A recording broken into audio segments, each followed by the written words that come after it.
So with the chapter 1129, we see that everything start coming together, and leave it up to Luffy. It's not even 5 chapters in Elbaph and he's already liberating a small village of people that need to be freed from the Sungod. And I'm super happy that this chapter 1129 and 1128 correlates with each other, so I can do 2 reviews in one.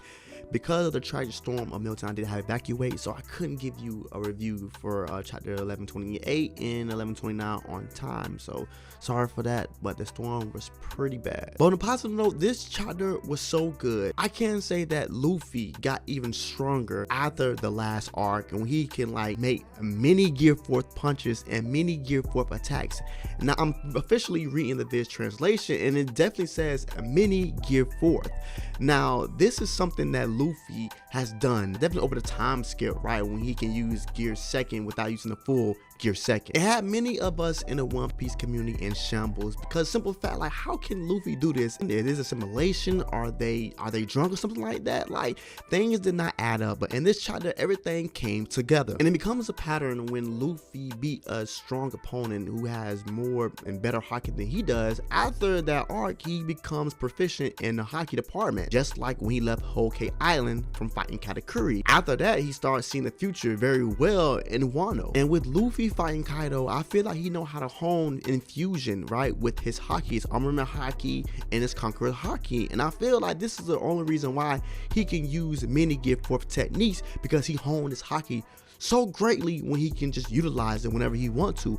It did have us confused, right? Like, what is Oda doing? And the inconsistencies in chapter 1127 really proved to us like maybe Luffy got stronger after Wano, and he did. And no, this wasn't a mistake on Oda's end. Maybe some of the things, that one time Usopp had a mustache, then he didn't. Luffy had an axe, then he had a hammer. Like, those was really inconsistencies. But the type where he used gear forth without using the full size gear forth feature was somewhat amazing to us. And now we see this in this chapter. Like, Luffy is so strong now, right? His haki is on a whole other level. We have to respect that, and he's going to continue to get stronger after every arc. Luffy is literally compartmentalizing his gear forth techniques, and like I said before, this is a whole new level of Luffy. He's at his peak right now, so I'm guessing that maybe there will be new features, I would say, visually for gear forth in Snake Man with this amazing haki that he mastered after Wano. Like, he should have new features on gear 4. Maybe gear 4 should be smaller, more toned up, instead of having a big gut, like a buccaneer, a big body like a buccaneer, and small at the bottom, right? So Snake Man, gear 4th, even a new level of gear 5th. Like, visually, gear 5th should look even better now, and and Elbaph. So we have to continue knowing that something's going on in Elbaph. We know that Road, the new giant pirate warriors navigator who started all this Road is behind all this. So I don't know if Road like creating drama series in his own domain, in his own house maybe, but I feel like Luffy knew Road intentions. That's why Luffy didn't want to damage anything in this small little chamber, or the small little house, or the small little cage that some of the humans were stuck in. In a small little panel, Luffy commented and said that if he took his hard work in creating this, we shouldn't really bust everything up. And I feel like that was Luffy basically saying, like, the intentions I know that is true and genuine to him. He just loved what he does. And maybe what he does is not really nice with humans, because you see that some of the humans in this small little cage, right, this small little house, really wanted to get out, and they found refuge in Luffy getting out. So they're just trying to follow behind Luffy in the game. And we all know how Luffy is. It's all fun and games to him. Definitely just took a shortcut. This big bird cow lifted up the Straw Hat pirate ship and brought it to Road. So in a quick way, I'm pretty sure once Luffy and company bust out of this little small cage, they would probably go on the other side of Road House, or maybe wherever Road dwell in. Road basically said the Straw Hats took the Sleeping Mist route after they left Egghead. That's what made them so sleepy. You gotta some of the Straw Hats split up like we always have when we get to a new island, but I'm okay with it. I'm fine with it. Like, Oda loves doing this, because some of the Straw Hats gotta understand what's going on one side of the island of Elbaph, the Warland, and the other Straw Hats gonna discover what's going on the other side of Warland. Like, it's a shortcut to understand the layout of Warlands and what's going on. Like, you having everybody separate on each side to figure out what the Straw Hats need to do, right, to make sure the Elbaph is okay. That's a shortcut for Oda. He always does that, and it helps us readers to understand the fast way on actually how we can liberate Elbaph if it need to be liberated. But I want to talk about what actually Ro said. Like, Ro was upset that Haru didn't actually went alongside Luffy and company, because you know Luffy company saved Haruden and a few people on Dressrosa. So Ro basically said that it's not prideful. So I don't know if Ro speak for other giants or the new giant pirates. The warrior race, the giant warrior race, is all about pride. So what does most of the giants think about Shanks? If Shanks' territory is Elbaph, how can it be this way when somebody that like Ro looks down on mere humans? And we know Shanks is a mere human the way he looks like one technically. So I don't know if that's something with the giants or a small amount of giants feel that way, because I feel like on the shore everybody loved Shanks. Everybody looked up to Shanks. Everybody wanted to be Shanks. Like, even Dory and Brogy, they love Shanks, and they're from the old giant warrior pirates. So I don't know if maybe because Ro just does despise humankind, or he speaks for a great portion of giants when they should not look up to humans. I don't know of that case, like, because I don't know if Shanks is the head honcho right on Elbaph, or just a small amount of people accept Shanks on Elbaph. So they're not able to look at a small humankind as gods, mere gods, because they're small and they're fragile, like Ro said in this chapter. So maybe the only thing that will arise the giants on Elbaph or Warland is a god, and they will look up to Luffy because Luffy embodies the sun god. I'm only saying this because the reason why maybe they don't look up to Shanks as Shanks being their head in chief is because he's a mere human, where Luffy has the power of a sun god who they idolize. Like, we see how Road wanted to be the sun god, and I feel like in his own domain he was a sun god, being glorified as a sun god. People worship him.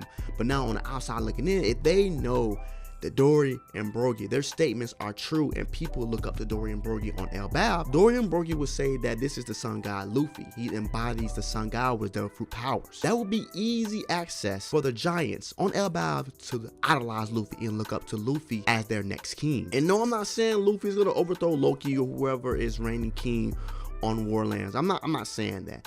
I'm just saying the simple fact that maybe they never accepted Shanks as being their head in chief or their savior, because he's a mere human. Like, he don't have the title of sun god like Luffy, and never give Luffy the shortcut of giants to idolize Luffy right next to Loki, because of what he embodied as the sun god. If you truly feel that Elbaph need to be liberated, you don't think Shanks already been there, done that, unless Shanks don't want to get into that mist of politics going on Elbaph?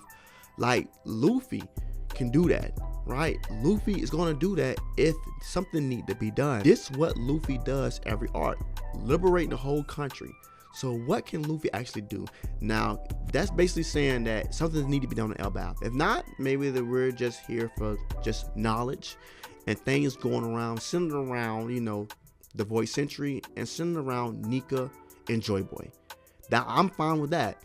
But if you're going to tell me at the end of this chapter, the territory of Warland is going to be Luffy's, Luffy have to do something so significant where Loki will look up to Luffy, right? And the small thing I can say that give Luffy some brownie points is that he has the Nika Devil Fruit. But before I actually want to end this video, I want to talk about the reference that Oda got for the sun god story that's surrounding these two chapters. And there's a small story called The Giant's Plaything, right? And during this little story, it's about a giant who actually sees these humans trying to run from a storm, and they end up running the house. Now, this giant named Groteus, right? Or Groteus, whatever it may be, Groteus. The story is called The Giant's Plaything. Now, this giant sees these humans trying to run from the storm, and they in his house. Now, the giant sees the humans in the house, and he starts playing with them. Now, the humans didn't see the giant until the giant started playing with the house while they was inside it. So as the giant started playing with the humans start getting scared, but they got away from the storm, and the giant started laughing. The giant Groteus started laughing, but the humans was in terrifying shambles of the giant just horse playing with them, getting them scared, right? So finally, long story short, he put the house down, and the small little humans ran out of the house, and a giant said something like, hopefully I get to play with you guys next time, right? And so he went about his way, and you know, the humans went about their way, and the humans started understanding like, wow, like he did not want to harm us. He actually was playing with us, and he want to play with us again. So that is a small story. And Groteus, right, that name derives from the visual aspect of Sungod, Road's uniform, Sungod, right? So the outfit that Road had on in these chapters, Oda referred that to, I would say, a demonic thing that some people idolize, you know, the H-E-L, double hockey stick, whatever you want to call it. Like, there's a character named Groteus on the internet that some people worship. Do you remember the time when people was worshiping Brook during time skip, stuff like that, worshiping? So I don't want to say too much on YouTube because, you know, it might get, you know, hit with a strike. But Groteus, if you look him up, G-R, like same way spelled like this little mini story that I just told about, same way, Groteus. It's the visual aspect of it looks just like the outfit that Ro was wearing. Slender body, black, like, you know, shoes, kind of, you know, you can't really see who make it out to be a ball of energy, but it's a really slender person, skeleton face. And you know, people that worship Brook worship this in real life. So you go back and look at that. Oda took reference from a demonic little stuff, and he just put it right there on, you know, Ro's outfit. So you got Groteus from the Giant's Playthings, small story about a giant playing with some humans, but he was playful, just playful. And you have Groteus, the visually, who, you know, demonic people, you know, demonic things transpire during this little thing on Weekai. You can read it on Weekai about Groteus, you know, what Groteus the visually looked like, and you can read about what Groteus like did during the time span of the end of the, you know, the world stuff, you know. But look at that. And this is where Oda referenced things from. He got two different stories, one about a giant and one about, you know, a goddess thing, you know, and combining the one in these two panels, and these two chapters about what Ro visually had going on in the name and things like that. So I don't know where Oda is trying to go with going forth with the rest of this story, but it seems like Oda taking reference from all over stories of American stories with the giants. I know he's doing a North mythology that's centered around Elbaph, but that is a chapter. It was a pretty decent chapter. I can say that once everything started coming to light, once we start figuring everything out, once the dots was connected, we understood Road, and Luffy was the first person to understand Road, essentially because he did not want to tear anything up. He knew that Road intentions wasn't too familiar on the nice side, but he had okay intentions. Like, I feel like Road was alone and so long that he wanted playthings, he wanted friends, right? He wanted something to play with. Like, I'm pretty sure that Luffy's gonna like befriend Road because of his loneliness. That's what I think. Like, his intentions was great, just like the Giants Plaything story. The Giants' intentions was great, and that's why I brought that up. Road intentions was okay. It wasn't a sign like you're slaves. Nah, it wasn't like that. I feel like Road was alone in so many ways, and he just wanted comfort. He just wanted friends.